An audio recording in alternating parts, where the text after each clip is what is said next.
جناب عمر کہتے ہیں جب میں خلیفہ بنا تو تیسرا دن تھا، میرے پاس 3-4 چھوٹی چھوٹی بچیاں آئیں، کہنے لگے آپ خلیفہ ہیں؟ کہاں؟ کہنے لگے اٹھو پھر ہمارا ٹائم ہو گیا، عصر کا وقت تھا۔ تو کہا کیا ٹائم ہوا؟ تو کہنے لگے ہم یتیم بچیاں ہیں، 6-7 بہنیں، ابا جی فوت ہو گئے، گھر میں 25-30 بکریاں ہیں۔ ابو بکر صدیق روز عصر کے بعد آتے تھے، اپنے شوق سے، شوق دیکھتے اپنے شوق سے آتے تھے، ہماری بکریوں کا دودھ دھو کے ہمیں دے جاتے تھے، کچھ ہم پی لیتی تھیں، کچھ بیچ لیتی تھیں۔ سنا ہے اب آپ ان کے راستے پہ چلیں گے، اگر آپ خلیفہ تو چلیے نہ، بکریوں کا دودھ دھونا ہے، ہم چھوٹی ہیں، باقی بہنیں گھر میں، چلو۔ جناب عمر کہتے ہیں چھوٹی چھوٹی بچیوں کے میں پیچھے چل رہا تھا اور میں رو رہا تھا، روتا روتا ابو بکر تیرے شوق کس طرح کے تھے؟ پیچھے پیچھے چل رہا۔ فرماتے رستے میں ایک صحابی ملے تو کہنے لگے عمر رو کیوں رہے ہو؟ تو میں نے کہا یار یہ ابو بکر میرے لیے راستہ بڑا مشکل کر گیا ہے، ان کی راہوں پہ چلنا کتنا مشکل ہوگا، جگر راہ وفا میں نقش ایسے چھوڑ آیا ہوں، میں جس منزل سے گزرا ہوں وہ اب تک یاد کرتی ہے۔ اتنا کٹھن انداز حضرت ابو بکر صدیق رضی اللہ تعالیٰ عنہ کا، شوق دیکھیں انداز۔ ایک بوڑھی اماں رہتی ہے مدینے میں، بوڑھی نابینا، یہ شوق تو آپ پیدا کر سکتے ہیں نا کسی غریب کے گھر کی صفائی کا، اس کے لیے تو نہیں نا مالدار ہونے کی ضرورت، یہ امیر المومنین کا شوق ہے۔ حضرت عمر فاروق فرماتے مجھے پتہ چلا اماں بوڑھی بھی ہے، نابینا بھی ہے، لاوارث بھی ہے، تو میں اماں کے گھر چلا گیا، دروازے پہ دستک دی، کون ہے؟ تو میں نے کہا میں خطاب کا بیٹا عمر ہوں، پتہ چلا آپ کا کام کرنے والا کوئی نہیں، میں روز آیا کروں گا، برتن دھو جایا کروں گا، جھاڑو دے دوں گا، تازہ پانی بھر کے لا دوں گا، تو مجھے موقع دے دیجئے۔ تو اماں کہنے لگی بیٹے نہیں، ایک بندہ 3 سال سے آ رہا ہے یا 2 سال سے آ رہا ہے، وہ سارے کام کر جاتا ہے، وہی صحیح ہے مجھے۔ تو حضرت عمر کہتے ہیں میں نے کہا اماں اس نے بھی کام کرنا ہے، میں نے بھی کام کرنا ہے، فرق کیا ہے؟ تو اماں کہنے لگی بیٹے فرق تو بڑا ہے نا، وہ 3 سال سے آ رہا ہے، میں پوچھتی ہوں تیرا نام کیا ہے تو وہ بتاتا ہی نہیں، میں نابینی ہوں، پوچھتی ہوں تیرا نام کیا ہے تو وہ کہتا ہے اماں کام صحیح کرتا ہوں کہ نہیں، نام پوچھ کے کیا کرو، 3 سال سے نام نہیں اس نے بتایا اور تو پہلے دن ہی آ کے کہتا ہے میں خطاب کا بیٹا عمر ہوں، تو فرق تو بڑا ہے نا، وہی صحیح ہے۔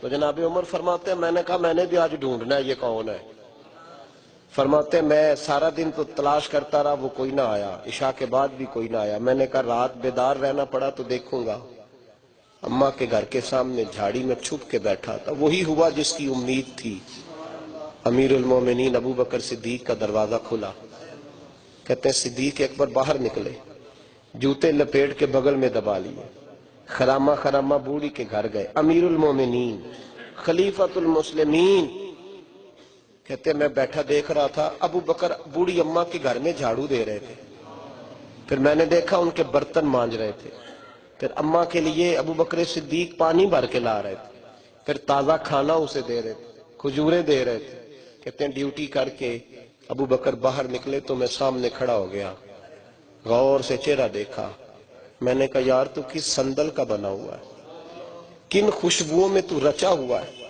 تیری ترتیب کتنی حسین ہے یار، تیرا جو بھی صفحہ الٹتا ہوں کوئی نئی خوشبو ہی نکلتی ہے، چل بتا۔ باقی باتیں تو ایک طرف رہیں، یہ جوتے کیوں اتار کے بغل میں دبائے؟ تو صدیق اکبر فرمانے لگے جوتوں سے آواز پیدا ہوتی ہے، میں اماں کی نوکری کرنے جا رہا ہوں، دنیا کو تو نہیں نہ بتانا کہ ڈیوٹی کر رہا ہوں، اس لیے جوتے اتار لیے ہیں، میں اپنے اور اپنے رب کے درمیان راز رکھنا چاہتا ہوں، عکس سیرت کا عکس، تقوی، پرہیزگاری، امیر المومنین تھے تو ایک دن دودھ مانگا، پانی مانگا، تو لانے والے نے دودھ اور شہد دیا، جناب صدیق اکبر رو پڑے، کہا حضور کیوں روتے ہیں؟ فرمایا پانی مانگتا ہوں تو شہد لاتے ہو، میرے نبی نے تو دنیا داری کو قریب آنے نہیں دیا، تم میرے قریب وہ دنیا داری وہ سہولتیں کیوں کرتے ہو جن کو میرے نبی نے قبول نہیں فرمایا؟ فرمایا واپس لے جاؤ، ابو بکر کو وہی کرنے دو جو اس کے محبوب کا طریقہ ہے۔ جب خلیفہ بنے نا، ایک دستور دے رہا ہوں اسلامی حکومت کا جو حضرت صدیق اکبر نے ہمیں دیا، جب خلیفہ بنے تو سویرے سر کے اوپر رکھا ٹوکرا، کہنے لگے منڈی جا رہا ہوں، صحابہ نے کہا وہاں کیا کرو گے؟ فرمانے لگے تمہارا امیر بنا ہوں تو بچے تو نہیں نہ بھوکے مارنے، مزدوری کروں گا، پیسے کما کے لاؤں گا، بچوں کو روٹی بھی تو دینی ہے نا۔ تو حضرت سیدنا عمر فاروق نے روک کے لے آئے، فرمانے لگے آپ یہاں بیٹھی، ہم آپ کا معقول وظیفہ لگاتے ہیں۔ بحث ہونے لگی کہ امیر المومنین کا وظیفہ کیا لگانا ہے، آپ کے وزیر اعظم کی کتنی تنخواہ ہوتی ہے؟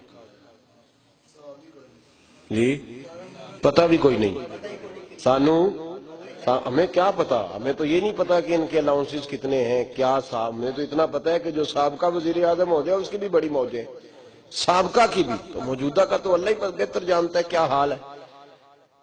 کیا وظیفہ لگائیں جی، کس طرح آسانی ہو سکتی ہے؟ اب بڑی گفتگو کے بعد پھر مولا علی شیر خدا بولنے کہنے لگے اتنی لمبی باتیں کیوں کرتے ہو؟ ابو بکر سے پوچھ لو ماہانہ خرچ کتنا ہے، اتنا جتنے کو پیسوں میں ان کے گھر کا نظام چلتا ہے اتنے دے دیں گے۔ کہا بالکل جناب علی کی رائے بڑی صائب ہے، بڑی ٹھیک ہے۔ حضرت ابو بکر صدیق سے کہا آپ بتائیں آپ کا خرچ کتنا ہے، تنخواہ لگانی ہے آپ کی؟ تو حضرت صدیق اکبر کہنے لگے مجھ سے نہ پوچھو، جتنی ایک مزدور کی مہینے کی تنخواہ میری بھی اتنی لگا دو۔ تو صحابہ کہنے لگے اگر آپ کا گزارا نہ ہوا تو پھر آپ کیا کریں گے؟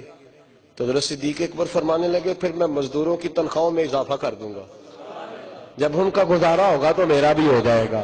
یہ تو نہیں نہ ہو سکتا کہ میرا گزارا ہوتا رہے اور سلطنت کے غریبوں کا گزارا ہی نہ ہو۔ پھر میں کیا کروں گا؟ پھر میں مزدوروں کی تنخواہوں میں اضافہ کر دوں۔ یہ سوچ دی انہوں نے، زندگی ساری حضور سے وفا کرتے گزار دی، ان رستوں کے مسافر رہے جو رستے مصطفیٰ نے انہیں دکھائے تھے۔ ابتدا سے چلے تھے وہ حضور کے ساتھ، ابتدا سے پہلے دن سے ساتھ تھے۔ محبوب فرمانے لگے میں نے جس کے سامنے بھی دین پیش کیا اس نے دلیل مانگی، جب ابو بکر سے کہا اس نے دلیل مانگی ہی نہیں، کہا حضور آپ کلمہ پڑھا دے، میں تو بڑی دیر سے تیار بیٹھا ہوں، آپ پڑھا دے کلمہ۔ بھائی شروع سے چلے تھے، بدر، احد، خندق، حنین، تبوک، ہر جگہ ابو بکر ساتھ۔ اور پھر محبوب پاک نے وصال فرمایا، اور وصال ظاہری سے قبل فرمایا عائشہ ابو بکر کو حکم دو لوگوں کو نماز پڑھائیں۔ جناب عائشہ نے کہا یا رسول اللہ وہ نازک دل ہیں، آپ کے خالی مصلی دیکھیں گے تو کھڑے نہیں ہو سکیں گے۔ فرمایا نہیں اسے کہو نماز پڑھائیں۔ کہا یا رسول اللہ آپ کا مصلی، تو محبوب علیہ السلام نے سختی سے کہا میں کہتا ہوں اسے کہو۔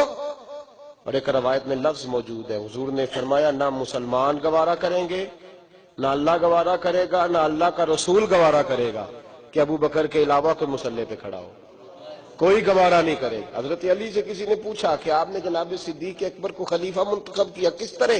فرمانے لگے جس سے محبوب ہمارے دین کے لیے منتخب کر گئے تھے، ہم نے دنیا کے لیے بھی اسی کا انتخاب کر لیا ہے۔ حضور مصلی پہ کھڑا کر گئے تھے، ہم نے امارت بھی انہیں عطا فرما دی۔ بڑی پیاری